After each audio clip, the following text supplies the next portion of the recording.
আসসালামু আলাইকুম প্রিয় দর্শক। আজ আমরা আলোচনা করব জান্নাতি হুর সম্পর্কে। জান্নাতি হুরদের রূপ, যৌবন এবং সৌন্দর্য। মহান আল্লাহ তাআলা বলেছেন, আমি জান্নাতি রমণীগণকে বিশেষ রূপে সৃষ্টি করেছি, অতঃপর তাদেরকে করেছি চিরকুমারী, নবযৌবনা, আবেদনময়ী। সূরা ওয়াকিয়া। জান্নাতি হুরদেরকে আল্লাহ তাআলা মিশক, জাফরান দ্বারা পয়দা করেছেন, আবে হায়াত দ্বারা খামির তৈরি করেছেন। উল্লেখ আছে, জান্নাতি হুররা দেখতে ইয়াকুত ও মারজানের মতো হবে। তাদের সৌন্দর্যের দরুন হাড্ডির শিরা উপশিরা পর্যন্ত দৃষ্টিগোচর হবে। বেহেশতি পুরুষের জন্য আয়নার দরকার হবে না। হুরের সর্বশরীর, বুক, মুখ ও চেহারার নুরুনি আলোতেই তাদের আয়নার কাজ হবে। আকাশের বড় উজ্জ্বল তারার চেয়ে হুরদের মাথার চুল বেশি উজ্জ্বল ও পরিষ্কার হবে। তাদের সমস্ত শরীর মিশক, জাফরানের সুবাস ভরা ও কস্তুরি মাখা। তাদের এক এক হাতে 10 গোছা করে সুন্দর মণিমুক্তার চুড়ি থাকবে। হাদিসে আছে, একদিন ফেরেশতা জিবরাআ এক হুরের রূপ দেখে বেহুশ হয়ে পড়েছিলেন। তাদের চেহারার উজ্জ্বলতা দৃষ্টিশক্তিকে দমিয়ে রাখতে পারবে না। তারা পোশাকে আয়না অপেক্ষা অধিক স্বচ্ছ ও পরিষ্কার হবে।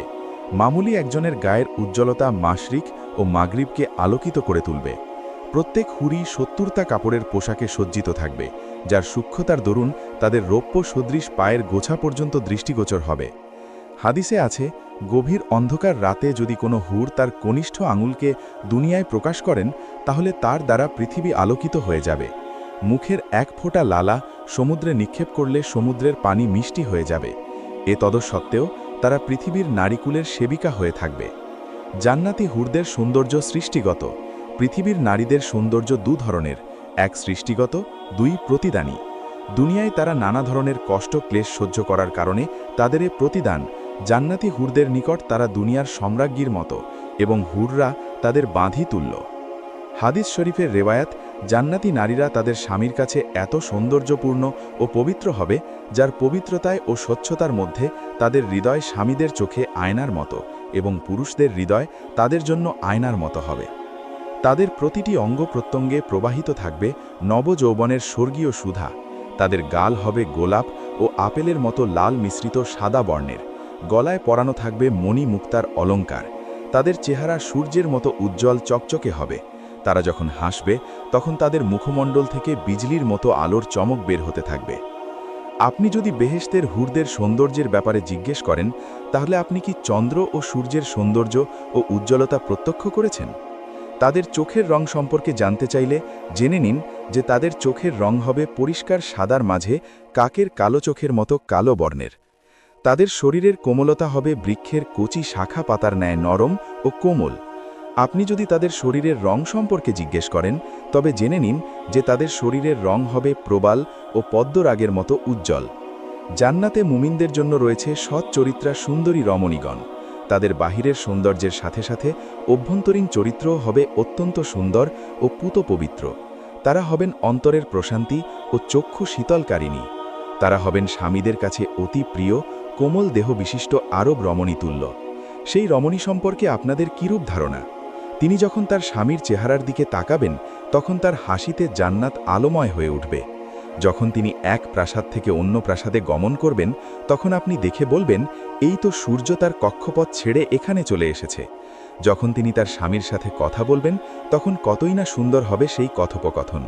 যখন তার স্বামীর সাথে আলিঙ্গন করবেন, তখন কতই না সুন্দর হবে সেই আলিঙ্গন। হুরিরা যখন গান গাইবে, তখন কতই না সুন্দর হবে সে গানের কণ্ঠ।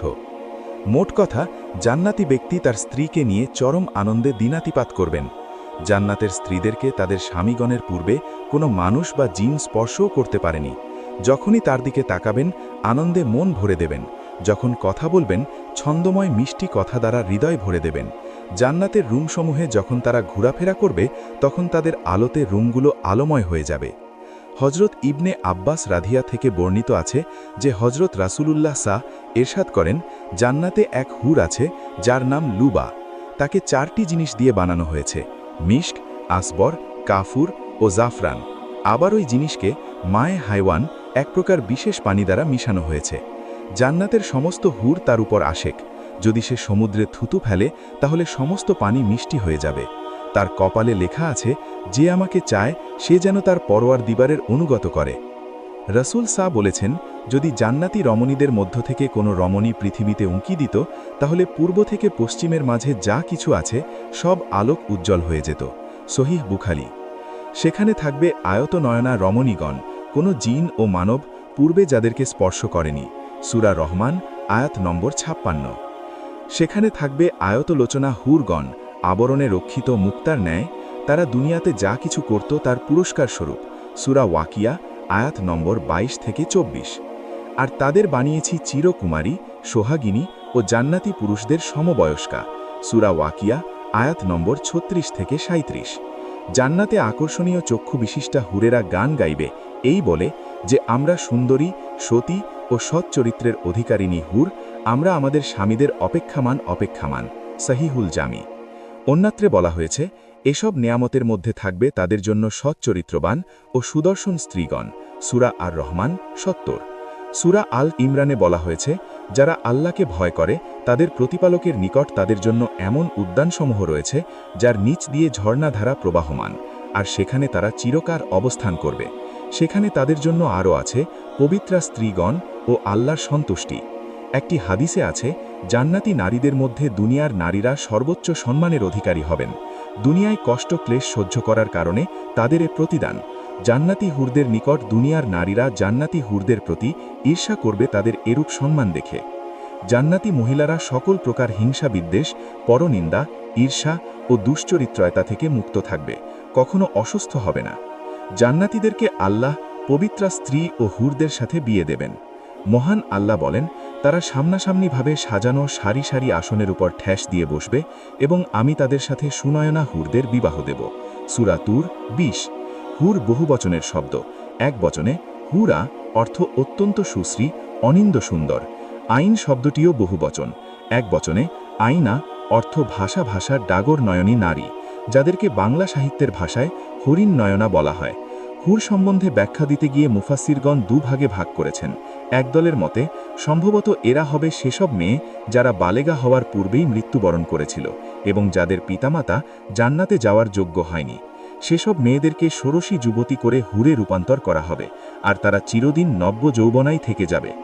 অন্যদের মতে হুরগণ প্রকৃতপক্ষে স্ত্রী জাতি, কিন্তু তাদের সৃষ্টি মানব সৃষ্টির চেয়ে আলাদা এবং আল্লাহ রব্বুল আলামিন আপন মহিমায় তাদেরকে সৃষ্টি করেছেন। জান্নাতি হুররা হবে কুমারী। আল্লাহ বলেন, আমি জান্নাতি নারীদেরকে বিশেষ রূপে সৃষ্টি করেছি, তারপর তাদেরকে চিরকুমারী, কামিনী ও সমবয়স্কা বানিয়েছি। সূরা ওয়াকিয়া 35 থেকে 38। ওই সমস্ত হুর এবং স্ত্রীগণ শুধু কুমারী হবে না, বরং এমন অবস্থায় থাকবে যে জান্নাতীদের স্পর্শের পূর্বে কোনো মানুষ বা জিন তাদেরকে স্পর্শ করেনি বা দেখেওনি, কেননা বিচারের পূর্বে কোনো ব্যক্তিই জান্নাতে প্রবেশ করতে পারবে না, তাই তাদেরকে দেখা বা স্পর্শ করাও সম্ভব নয়। আল্লাহ রব্বুল আলামিন নিজেই বলেন, তাদের পূর্বে কোনো মানুষ বা জিন স্পর্শ করেনি। সূরা রহমান 56। হুররা হবে আবরণে রক্ষিত মুনি মুক্তার মতো সুন্দরী। আল্লাহ বলেন, হুরের উদাহরণ হল আবরণে রক্ষিত মুক্তার মতো সুন্দরী ও উজ্জ্বল এবং আয়তলোচনা। সূরা ওয়াকিয়া 23। আল্লাহ আরও বলেন, তাদের চোখ সর্বদাই অবনত, পবিত্রা, যারা অন্যের দিকে তাকায় না, সুন্দর চোখ বিশিষ্ট এবং তারা যেন ডিমের আবরণের ভেতর সুপ্ত উজ্জ্বল। সূরা সাফাত 48 থেকে 49।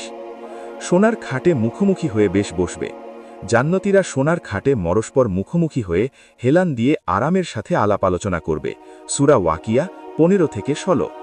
আল্লাহ বলেন, তারা এবং তাদের স্ত্রীরাও ছায়ার মধ্যে খাটে হেলান দিয়ে বসবে, সেখানে তাদের জন্য রয়েছে ফলমূল এবং তারা যা চাইবে সবই। সূরা ইয়াসিন 56। জান্নাতীদের জন্য হুরের পাশাপাশি গিলমান থাকবে। গিলমান বহুবচন, এক বচনে গুলাম অর্থ দাস, সেবক ইত্যাদি। হুরদের সাথে সহবাস। এক একজন পুরুষ বেহেশতের মধ্যে 70-72 জন করে হুর পাবেন। বেহেশতি পুরুষ হুরগণের সাথে যতই সঙ্গম করুক, তবু তাদের শরীর কখনো দুর্বল হবে না, বরং যতই সঙ্গম করবে ততই তাদের শরীরে কান্তি ফুটে উঠবে, রূপ বাড়বে, শক্তি বৃদ্ধি পাবে, আর দুনিয়ার সঙ্গমের চেয়ে 70 গুণ বেশি স্বাদ পাওয়া যাবে। এখন স্বামী সঙ্গমে মেয়েদের রূপ নষ্ট হয়ে যায়, শরীর ভেঙে পড়ে, তখন এমন হবে না। মেয়েদের শরীর সবসময় কুমারী মেয়েদের অনুরূপ থাকবে। দুনিয়াতে মানুষ বুড়ো হয়, রোগ শোকে শরীর ক্ষীণ হয়, কিন্তু সেখানে তা হবে না, বরং দিন দিন শরীর আরও ভালো হবে। বেহেশতি নারী পুরুষ চিরদিন এভাবে এমন সুখেই কাটবে। তবে বেহেশতের হুরদের চেয়েও বেহেশতিদের নিকট যাহা আকর্ষণীয় হবে তা হল আল্লাহর দিদার বা সাক্ষাৎ। আবু মুসা আশারি হতে বর্ণিত নবিসা বলেছেন, নিশ্চয়ই জান্নাতে মুমিনদের জন্য একটি শূন্য গর্ভ মতির তাঁবু থাকবে, যার দৈর্ঘ্য হবে ৬০ মাইল। এর মধ্যে মুমিনদের জন্য একাধিক স্ত্রী থাকবে, যাদের সকলের সাথে মুমিন সহবাস করবে, কিন্তু তারা কেউ কাউকে দেখতে পাবে না। সহিহুল বুখারী, মুসলিম। জান্নাতের অপরূপা সুন্দরী কুমারী রমণী স্ত্রীর সাথে অন্তরঙ্গ সম্পর্ক, সেই জান্নাতি রমণীদের ভালোবাসার ধরন এবং যৌন সম্ভোগে তাদের দক্ষতা। আল্লাহ কুরআনের ৫৬ নম্বর সূরার ৩৭ নম্বর আয়াতে জান্নাতি রমণীদের এভাবে বর্ণনা দেন, উরুবান আত্রাবান, আচরণে আবেদনময়ী এবং বয়সে সমান। কিছু ইসলামী বিশেষজ্ঞ উরূপ শব্দের অর্থ দুইভাবে করেছেন। একটি ব্যাখ্যা হচ্ছে জান্নাতি নারীরা তাদের স্বামীদের প্রতি গভীর প্রেম নিবেদন করবে। অন্য একটি ব্যাখ্যায় আছে যে তারা তাদের স্বামীদের সাথে যৌন মিলনে বিশেষ দক্ষতা প্রদর্শন করবে। আল্লাহ তাআলা কুরআনের সূরা রহমানের ৭৪ এবং ৭৫ নম্বর আয়াতে বলেন, লাম ইয়াতমিসহুন্না ইনসুন ক্বাবলাহুম ওয়ালা জান ফাবিআইয়ি আলাই রাব্বিকুমা তুকাজ্জিবান। কোনো মানব এবং জিন এই যুবতী রমণীদের ইতিপূর্বে স্পর্শ করেনি, তাহলে হে মানুষ ও জিন, তোমরা উভয়ই তোমাদের প্রভুর কোন দানকে অস্বীকার করবে? এ যুবতীদের কুমারী হবার কারণ হল মানুষ সাধারণত কুমারীদের সাথে যৌন সঙ্গম করে বেশি আনন্দ উপভোগ করে থাকে। যেভাবে উপরের আয়াতে উল্লেখ হয়েছে যে আল্লাহ তাআলা মানব নারীদেরকেও কুমারী করে তৈরি করবেন। ইমাম রাজিও এ আয়াতের উপর একটি মন্তব্য করে বলেন যে আল্লাহ তাআলা এখানে পৃথিবীর যৌন সম্ভোগকে পরোক্ষ শব্দে উল্লেখ করেছেন। যা হোক, এ আয়াতে পরকালীন জীবনের যৌন সম্ভোগের কথা পরিষ্কার ও সরাসরি উল্লেখ হয়েছে। এর উদ্দেশ্য হল এটা বুঝানো যে পৃথিবীর যৌন সম্ভোগ দোষমুক্ত নয় এবং নিখুঁত নয়, অন্যদিকে আখেরাতের যৌন সম্ভোগ নিখুঁত ও সম্পূর্ণ দোষমুক্ত। আবু হুরায়রা রাজিয়াল্লাহু আনহু বর্ণনা করেন যে রাসূলুল্লাহ সাল্লাল্লাহু আলাইহি ওয়াসাল্লামকে জিজ্ঞাসা করা হলো, জান্নাতে কি আমাদের স্ত্রীদের সাথে যৌন মিলন হবে? তিনি উত্তরে বলেন যে একজন জান্নাতি এক সকালে ১০০ জন কুমারী তরুণীর সাথে রতিক্রিয়া সম্পন্ন করবেন। আবু ইয়ালা, বাইহাকি, তাবরানি। জান্নাতি যখনই তার স্ত্রীর কাছে যাবেন তখনই তাকে কুমারী পাবেন। আবু হুরায়রা রাদিয়াল্লাহু আনহু বর্ণনা করেন যে রাসূলুল্লাহ সাল্লাল্লাহু আলাইহি ওয়াসাল্লামকে জিজ্ঞাসা করা হলো, জান্নাতে কি আমাদের জন্য যৌন মিলন থাকবে? তিনি উত্তরে বলেন যে হ্যাঁ, জোরালো ধাক্কা সাথে যৌন মিলন হবে। যখন আমাদের একজন জান্নাতে তার স্ত্রীর সাথে যৌন সঙ্গম শেষ করবেন, সে পুনরায় কুমারী ও পবিত্র রমণী হয়ে যাবে। ইবনে হিব্বান। যৌন ইচ্ছার পূর্ণ প্রশান্তি। মোহাম্মদ ইবনে কাব আল কুরাজি রাহমাহুল্লাহ আনসারদের একজনের কাছ থেকে বর্ণনা করেন যে রাসূলুল্লাহ সাল্লাল্লাহু আলাইহি ওয়াসাল্লাম বলেন, যিনি আমাকে সত্য সহকারে প্রেরণ করেছেন তার শপথ নিয়ে বলছি, তোমরা তোমাদের বাড়ি এবং স্ত্রীদের সাথে জান্নাতি লোকেদের চেয়ে বেশি পরিচিত নও। এক ব্যক্তি জান্নাতে তার ৭-১০ জন স্ত্রীর কাছে আসবে যাদেরকে আল্লাহ বিশেষ করেছেন, এবং তাদের ২ জন হবেন মানব নারী।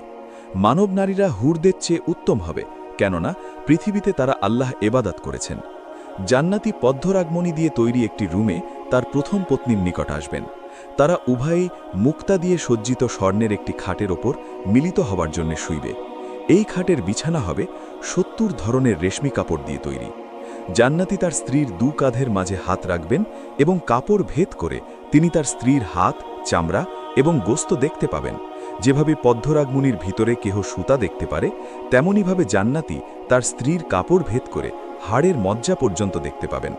জান্নাতির মধ্যে তার জান্নাতি স্ত্রীর প্রতিচ্ছবি এবং স্ত্রীর ভিতর তার প্রতিচ্ছবি দেখা যাবে। তারা উভয়ে এভাবে সঙ্গমরত থাকবে। তিনি তার স্ত্রী দ্বারা ক্লান্ত হবেন না এবং স্ত্রীও তার দ্বারা ক্লান্ত হবেন না। প্রতিবারই জান্নাতি তার স্ত্রীর কাছে এসে তাকে কুমারী পাবেন। তার যৌনাঙ্গ ক্লান্ত হবে না এবং তার জান্নাতি স্ত্রীর যৌনাঙ্গেও কোনো কষ্ট অনুভব করবে না। তাদের যৌনমিলন চলা অবস্থায় একজন ঘোষণা করবে, আমরা জানতে পেরেছি যে তুমি ক্লান্ত হবে না এবং তোমার স্ত্রীকেও তুমি ক্লান্ত করতে পারবে না। পুরুষ ও মানবী উভয়েরই কেহর বীর্য বাহির হবে না। তোমার পাশে তোমার অন্যান্য স্ত্রীরা আছে। জান্নাতি একের পর এক তার অন্যান্য স্ত্রীর কাছে যাবেন। যখনই তিনি তার একজন স্ত্রীর কাছে যাবেন, তার সে স্ত্রী তখন তাকে বলবেন, আল্লাহ শপথ নিয়ে বলছি, জান্নাতে আপনার চেয়ে আমার কাছে প্রিয় আর কিছু নেই। আবু ইয়ালা। হিশাম আত-তাই এবং সালাম বিন আমের রাহমাহুল্লাহ বর্ণনা করেন যে রাসূলুল্লাহ সাল্লাল্লাহু আলাইহি ওয়াসাল্লামকে জান্নাতের যৌন মিলন সম্পর্কে প্রশ্ন করা হলো। তিনি বলেন, এটা শক্তিশালী ইচ্ছা এবং শক্তিশালী লিঙ্গ দ্বারা সম্পন্ন হবে, যা কখনো ক্লান্ত হয় না। নিশ্চয়ই একজন ব্যক্তি একজন জান্নাতি নারীর সাথে 40 বৎসরব্যাপী যৌন সঙ্গম করবে। এই সময়ের মধ্যে সে ওই অবস্থান থেকে কোনো নড়াচড়া করে অন্যত্র যাবে না। সে ক্লান্তও হবে না, তার আত্মা যতক্ষণ ইচ্ছা করবে এবং তার চোখ যতক্ষণ না প্রশান্তি লাভ করবে ততক্ষণ সে যৌন সম্ভোগ করতে থাকবে। হারাস বিন আবি উসমান ইবনে আবি হাতিম সুফি ইবনে মাতি রহমাহুল্লাহ বর্ণনা করেন যে রাসূলুল্লাহ সাল্লাল্লাহু আলাইহি ওয়াসাল্লাম বলেন, নিশ্চয়ই জান্নাতের অসংখ্য নিয়ামতের মধ্যে একটি হল যে জান্নাতীরা দ্রুতগামী প্রাণীতে চড়ে একজন অন্যজনের সাথে সাক্ষাৎ করতে যাবেন। জিন ও লাগামসহ তাদের নিকট একটি ঘোড়া আনা হবে যা চলার জন্য প্রস্তুত থাকবে। এই ঘোড়া মলমূত্র ত্যাগ করবে না। তারা এই ঘোড়ায় আরোহণ করে চলতে থাকবে যতক্ষণ না তারা আল্লাহ সুবহানাহু তাআলার ইচ্ছামতো স্থানে পৌঁছবেন। তারপর তারা একটি মেঘের নিকট আসবেন। উক্ত মেঘ এমন জিনিস ধারণ করবে যা কোনো চোখ দেখেনি এবং কোনো কান শুনেনি। জান্নাতীরা উক্ত মেঘকে তাদের ইচ্ছামতো নিয়ামত বর্ষণ করতে বলবে। মেঘ তাদের ওপর তাদের ইচ্ছামতো অবিরাম বর্ষণ করতে থাকবে যতক্ষণ না তারা এমন নিয়ামত লাভ করে যা তারা কোনোদিন চিন্তাও করেনি। তারপর আল্লাহ মৃদু বাতাস পাঠাবেন যা তাদের ডানে এবং বামে মৃগনাভির পাহাড় তৈরি করবে। জান্নাতীরা এটা তাদের ঘোড়ার কপালে এবং গাড়ে লাগাবে। তারা এটা নিজেদের মাথায়ও ব্যবহার করবে। প্রত্যেক জান্নাতি তাদের চুলকে ইচ্ছামতো লম্বা করবে। এই মৃগনাভি তাদের চুল, ঘোড়া এবং কাপড়ের অন্যান্য স্থানে লেগে থাকবে। তারা তাদের এই দ্রুতগামী প্রাণীর ওপর চড়ে ভ্রমণ করতে থাকবে যতক্ষণ না তারা এমন স্থানে এসে পৌঁছবে যা আল্লাহ তাআলা ইচ্ছা করেন। তারপর একজন ভাষাহীন যুবতী কুমারী জান্নাতি ললনা তাদের একজনকে ডেকে বলবে, হে আল্লাহর বান্দা, তোমার কি আমাদের প্রতি কোনো আগ্রহ নেই? জান্নাতি উত্তরে বলবে, তুমি কে এবং কে? উক্ত রমণী উত্তরে বলবে, আমি তোমার প্রিয়তমা স্ত্রী। জান্নাতি বলবে, তোমার সম্পর্কে আমার কোনো জ্ঞান ছিল না। রমণী বলবে, তুমি কি জানো না যে আল্লাহ পবিত্র কোরআনে বলেছিলেন যে কেউ জানে না কি আনন্দ লুকোনো রয়েছে তাদের সৎ কাজের পুরস্কার স্বরূপ? জান্নাতি বলবে, হ্যাঁ, আমার প্রভুর শপথ নিয়ে বলছি। তারপর উক্ত জান্নাতি তার এই স্ত্রীর সাথে 40 বছর ধরে যৌন মিলন করবেন। জান্নাতি তার মনোযোগ অন্য কোথাও দেবেন না এবং এই সময়ের মধ্যে তার স্ত্রীকে ছেড়েও যাবেন না। তার একমাত্র মনোযোগ থাকবে যে আনন্দ ও সম্মান সে পেয়েছে তার দিকে। কাথির বিন মুরবাহ রাহিমাহুল্লাহ বলেন, জান্নাতের অতিরিক্ত পুরস্কারের মধ্যে যেমন কুরআনে আছে এবং আমাদের কাছে আছে জান্নাতীদের জন্য আরও অতিরিক্ত কিছু। এর মধ্যে একটি হল মেঘ যা জান্নাতের অধিবাসীদের ওপর আসবে। মেঘটি তাদের বলবে, তোমরা এমন কিছু ইচ্ছা করো যা আমি তোমাদের ওপর বর্ষণ করব। সুতরাং তারা যা ইচ্ছা করবে তাই তাদের ওপর বর্ষণ করা হবে। কাথির বলেন, যদি আমাকে এই সুযোগ দেওয়া হয় তাহলে নিশ্চয়ই আমি উক্ত মেঘকে জান্নাতি রমণী বর্ষণ করতে বলবো। যৌন শক্তি বৃদ্ধি। জায়েদ বিন আরকাম রাজিয়াল্লাহু আনহু বর্ণনা করেন যে একজন ইহুদি রাসূলুল্লাহ সাল্লাল্লাহু আলাইহি ওয়াসাল্লামের কাছে এসে বলল, হে আবুল কাসেম, আপনি দাবি করছেন যে জান্নাতি মানুষ আহার করবে এবং পান করবে। রাসূলুল্লাহ সাল্লাল্লাহু আলাইহি ওয়াসাল্লাম বলেন, যার হাতে আমার জীবন তার শপথ নিয়ে বলছি, জান্নাতি প্রত্যেককে 100 জনের সমান আহার, পান করা এবং যৌন মিলন করার ক্ষমতা দেওয়া হবে। তিরমিজি, আহমদ, নাসাই। যেহেতু জান্নাতীদের অনেক স্ত্রী থাকবে, সুতরাং আল্লাহ তাআলা জান্নাতীদের যৌন শক্তি বৃদ্ধি করে দেবেন যাতে তারা এ ব্যাপারে পরিপূর্ণ তৃপ্তি লাভ করতে পারে। আনাস রাজিয়াল্লাহু আনহু থেকে বর্ণিত, নবী সাল্লাল্লাহু আলাইহি ওয়াসাল্লাম বলেছেন, জান্নাতে একটি বাজার হবে যেখানে জান্নাতীরা প্রত্যেক শুক্রবার আসবে। তখন উত্তর দিক থেকে বায়ু প্রবাহিত হবে যা তাদের চেহারায় এবং কাপড়ে সুগন্ধ ছড়িয়ে দেবে, ফলে তাদের শোভা সৌন্দর্য আরও বেড়ে যাবে। তারপর তারা রূপ সৌন্দর্য বৃদ্ধি নিয়ে তাদের স্ত্রীদের কাছে ফিরবেন। তখন তারা তাদেরকে দেখে বলবে, আল্লাহর কসম, আপনাদের রূপ সৌন্দর্য বেড়ে গেছে। তারাও বলে উঠবেন, আল্লাহর কসম, আমাদের যাওয়ার পর তোমাদেরও রূপ সৌন্দর্য বেড়ে গেছে। মুসলিম 2833। আল্লাহ তাআলা বলেন, যারা আল্লাহকে ভয় করে তাদের প্রতিপালকের নিকট তাদের জন্য এমন উদ্যানসমূহ রয়েছে যার নিচে দিয়ে ঝর্ণাধারা প্রবাহমান, আর সেখানে তারা চিরকাল অবস্থান করবে। সেখানে তাদের জন্য আরও আছে পবিত্রা স্ত্রীগণ এবং আল্লাহর সন্তুষ্টি। সূরা আলে ইমরান 15 নম্বর আয়াত। আজ এই পর্যন্তই। ভিডিওটি ভালো লাগলে লাইক দিন, শেয়ার করুন এবং এমন আরও ইসলামিক ভিডিও পেতে আমাদের চ্যানেলটি সাবস্ক্রাইব করতে ভুলবেন না। আল্লাহ হাফেজ।